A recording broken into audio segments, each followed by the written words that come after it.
like for me, I stress a lot about not having a wife and a family and children one day. It's something that I really like. It bothers me, and so many times I make up these fantasy lives that I'm going to have. I'm going to live in Cape Town. I'm going to have this perfect wife, and I'm going to have this awesome job where I'm a content creator and I'm making so much money and I have a beautiful daughter or whatever.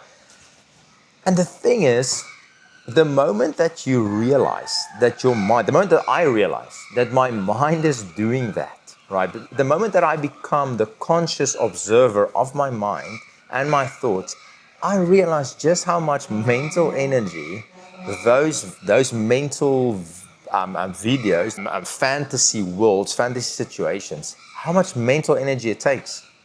Like, the moment that you start observing your thoughts, it's like a weight that lifts off your shoulders. And you're just like, oh my goodness, like I've been stressing so much. I've been worrying about this thing so much.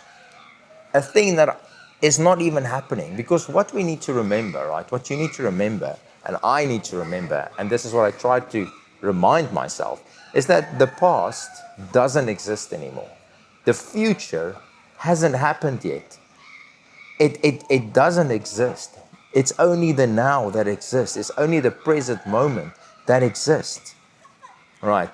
Um, that's why it's so important for me to accept the unknown. So important to accept the things that I cannot control, to separate myself from my mind, to realize when my mind is doing it, when my shadow friend is fearful and anxious and insecure, and to separate myself from that. Because if you don't do that, and you're using all this mental energy, and you're making up these fantasy situations, you are going to live in a constant state of fear, of anxiety, and every situation that you react to is going to be based on that fear and anxiety and worry.